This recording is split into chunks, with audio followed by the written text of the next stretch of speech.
such a time as this.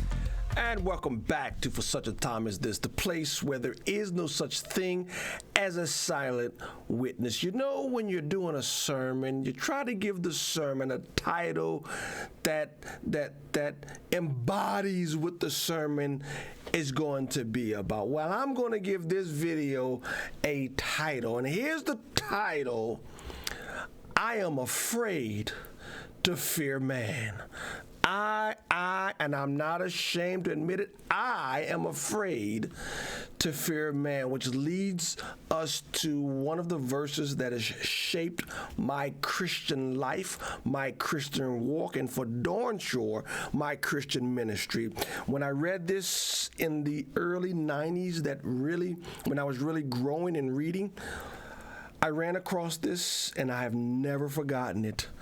Jesus is speaking, and he says, "For whoever is ashamed of me and my words in this adulterous and sinful generation, of him will the Son of Man also be ashamed when he comes in the glory of his Father with the holy angels." And when I read that, ashamed. If I'm going to be afraid before men, ashamed of Christ and his word before men, there's implications. Now, I'm not saying at no point in your Christian walk shall you be, are you going to be afraid and it's not redeemable.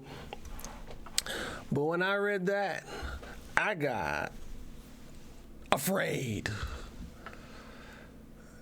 And said, no, man, do what you want with me, but I don't want to be in that situation, whoever's ashamed of me and my words.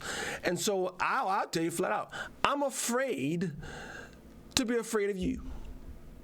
I will not, Lord willing, up until this point, since those days, fear has never, ever characterized me, and I pray it wouldn't, and I pray it would not characterize you, believer, that you stand strong and that you fear him. With that said, someone sent me a video from Conversations That Matter. This video was released November 30th of 2020, a panel discussion with 3 different SBC whistleblowers. If you did not know, Southern Baptist Convention is going through some very tumultuous times.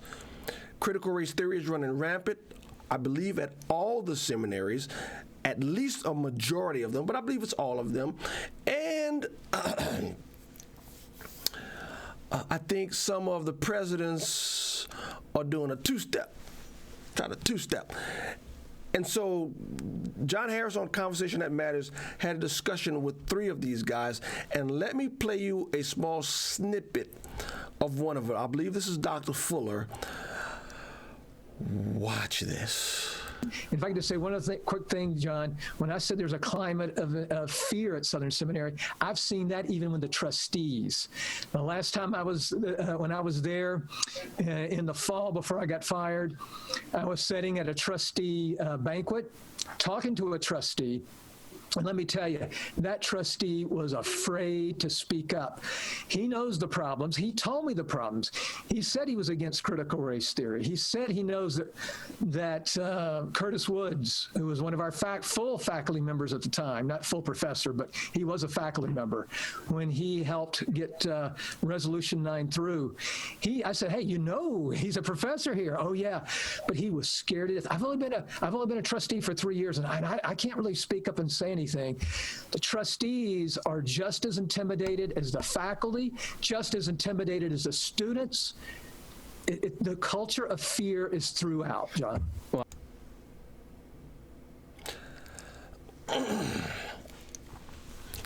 If you are a minister of the gospel, if you claim Christ as your Savior, I don't understand the fear that paralyzes a person to the point where you will not speak up on those issues that matter the most.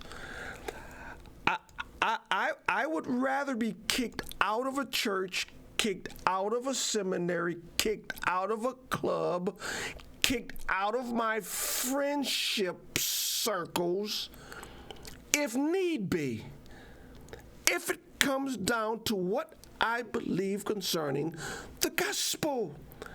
And I don't understand, and maybe it's just me, I just don't understand how men could be so afraid. Grown men, I'm not talking about children, grown men afraid to speak up for that which is true. Because you know what? I read the Bible, and God has a lot to say about fear. Here's another one. Here's another one that you can't escape from.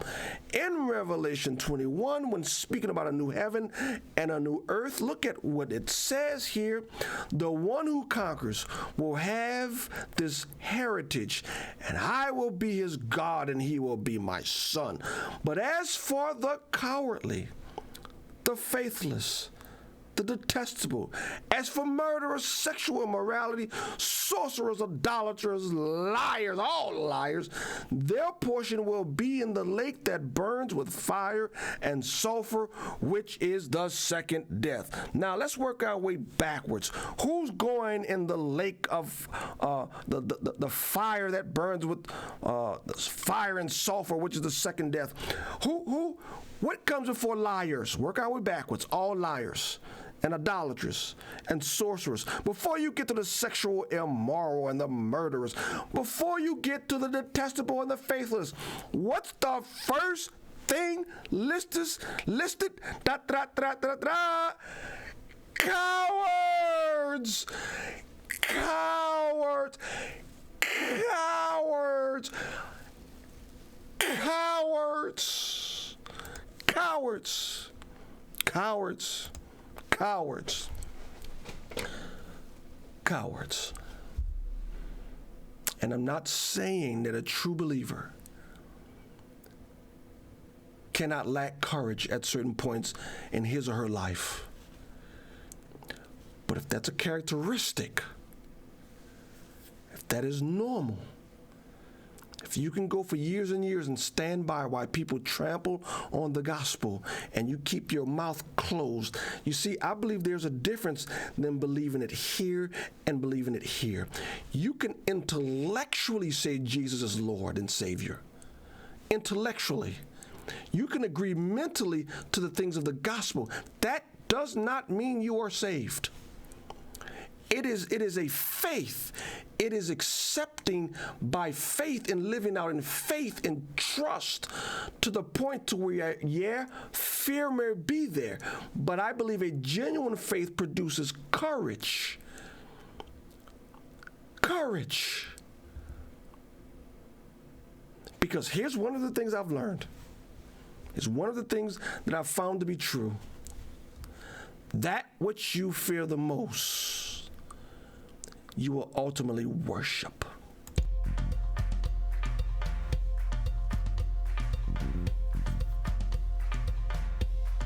For such a time as this.